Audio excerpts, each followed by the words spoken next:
Masakit ba yun bilang isang ina na? Sila, yun yung masakit. Kasi hindi ko sila maalagaan. Yun yung video na yan, tingnan nyo. Sobrang sarap. Isa ako sa sumunod talaga sa kanya. Kasama niya yung anak ko. Yes. Diba? Yun yung napakasayang feeling na nun makauwi ka na may susundo sa'yo sa airport. Kasama mo yung anak mo na andito ka na lang sa Pilipinas. Nag-e-enjoy ka na, kumikita ka pa, di ba? Na hindi ko talaga na feel doon sa abroad.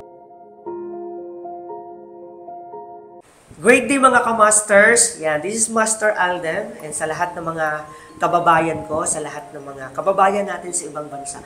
Right now, meron po akong good news sa inyo kasi as of now po, opportunity na ginagawa namin right now sa Facebook, dito sa online. Isa ako sa natulungan din talaga na, alam mo yon, naging millionaire circle. At the same time, natulungan yung mga kapatid ko, pamilya ko dito na nagbago din ang buhay. But right now, sobrang sarap sa pakiramdam. Lalong-lalo na kung OFW ka sa iba't ibang bansa ngayon. Hindi ko alam kung baka nandyan ka sa Kuwait, or sa Saudi, or sa Japan, sa Korea, or nasa Qatar ka, sa UAE ka. Hindi ko alam kung saan ka. Basta right now, meron akong kasama na dati, before, kumbaga ginawa lang din niya ang negosyo part-time. And naghaw lang din to. Nakita lang din niya ang mga videos dati na pinost ko sa Facebook. And napatanong siya kung paano gagawin. And yan, i-short ko yung story. Itong taong ipapakilala ko sa inyo right now, isang OFW sa ibang bansa na grabe yung pinagdaanan sa buhay.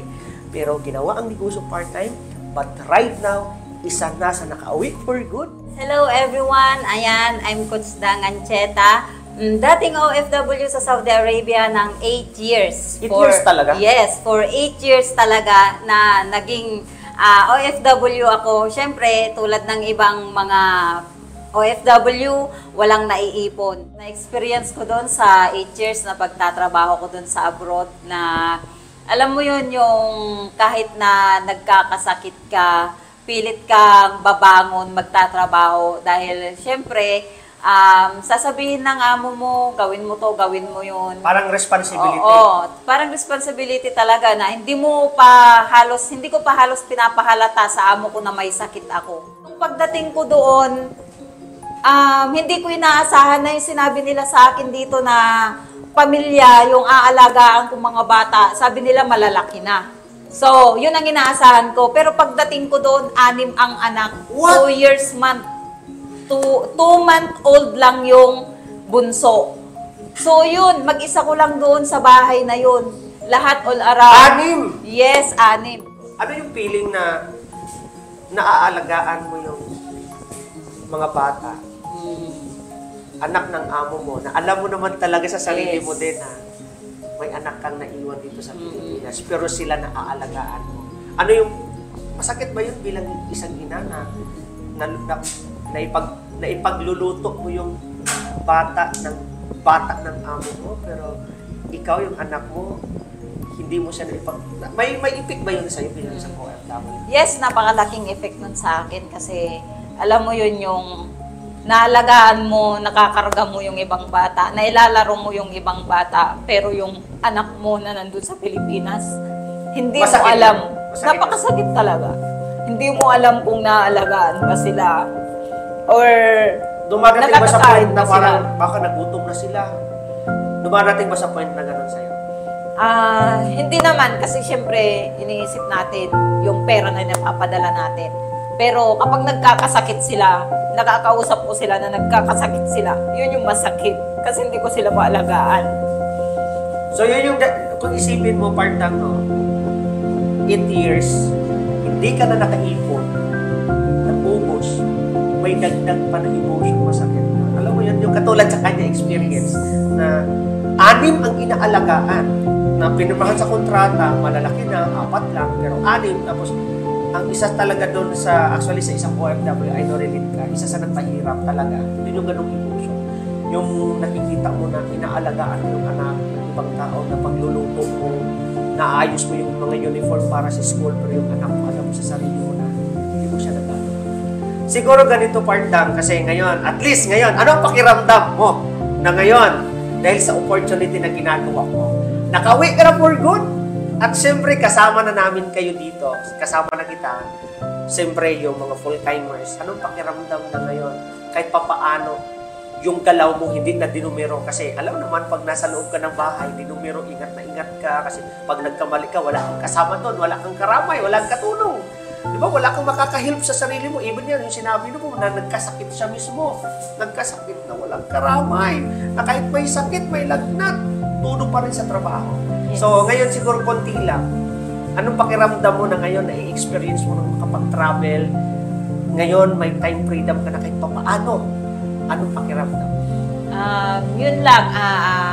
Pakiramdam ko talaga ngayon, parang nakawala ako sa kulungan.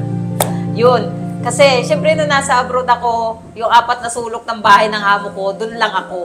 Nakakalabas man, pero hindi mo na-i-enjoy. Pero dito, mula nung nakauwi ako dito... Sige po, tuloy. Ano yung nakakalabas, sinasamahan mo yung mga bata? Yes, kapag pinapasyal nila yung mga bata, pag araw ng weekend, ganun.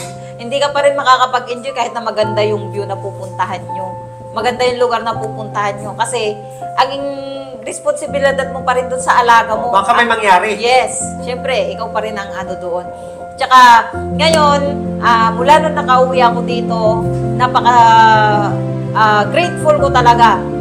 Lalong-lalo na kay Mentor Aldem kasi, siyempre, nung umuwi ako siya, yung nagsundo sa akin sa airport. Yes. Tingnan nyo muna ang video, yun yung video na yan. O, pakitingin yun yung video na yan, tingnan nyo. Sobrang sarap. Isa ako sa sumunod talaga sa kanya. Kasama niya yung anak ko, Yes. 'di ba? Yun yung napakasayang feeling na nun makauwi ka na may susundo sa iyo sa airport, kasama mo yung anak mo na andito ka na lang sa Pilipinas, nag-e-enjoy ka na. Hindi ko talaga na feel doon sa abroad kasi lagi na lang yung halos hindi ka na makatulog sa pagod mo noon doon sa abroad. Pero dito, di ba? Gawin mo na lang, Yes. nakaupo na lang. Nakaupo na Online, lang online. sa cellphone. Oo, tapos di ba? yun, Nag-i-enjoy ka pa, nakakapag-travel ka pa. Okay. Yun So, yung ganito part lang.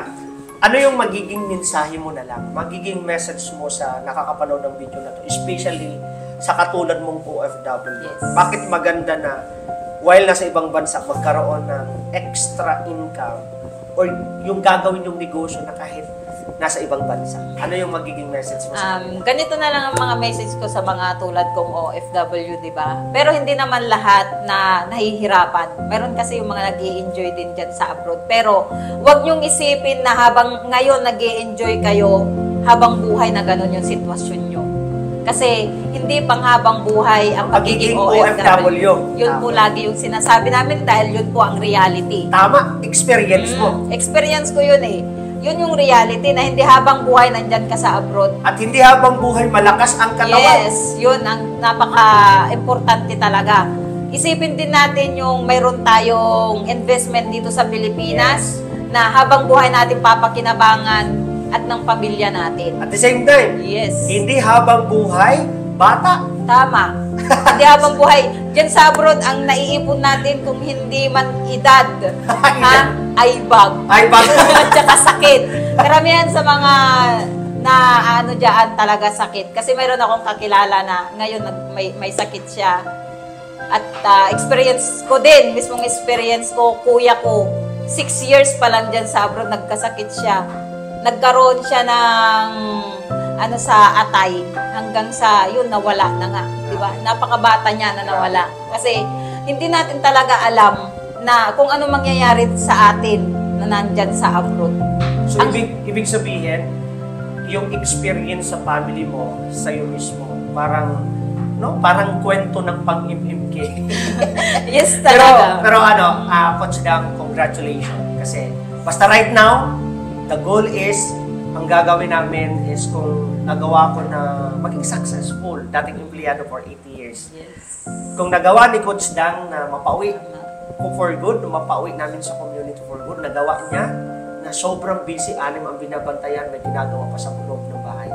I know, kayang-kaya mo din. Kailangan mo lang maging open mind at alamin mo sa sarili mo at alam mo yan na hindi tayo habang buhay OFW. Why? Hindi tayo habang buhay bata. Hindi tayo habang buhay malakas.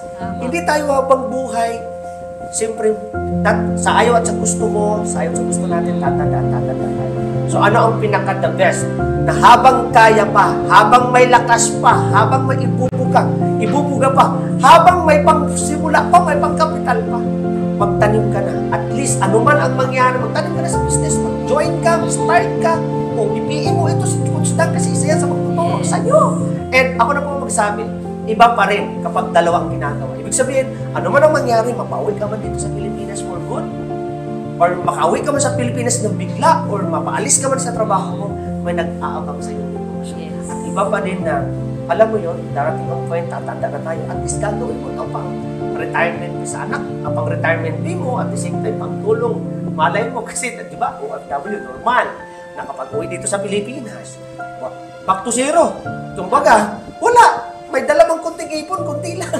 Mauubos din naman yan. So, alay kung, di ba, halimbawa, OFW ka, sabihin natin, walang ipon. Kasi normal talaga yan. Pero pag uwi dito, may nare-receive kang cheque, tapos may business kang gagawin, may business na naghihintay sa'yo. Di ba, sobrang sarap. Ang sarap sa feeling talaga. So, ano pwede kong magiging message sa inyo din, kasama si Coach Dang? Kung nagawa ko, kung nagawa ni Coach Dang, ano sabihin mo, Dang? Magagawa mo rin! Tiwala lang. Yes, Yun, tiwala. talaga ang pwedeng. Tiwala sa taas, Yes. tiwala sa sarili, tiwala sa community, kasi bakit? Kung nagawa ko nga, nagawa ni Coach Dang, magagawa mo din. Alright? Lakasan lang ng loob, guys.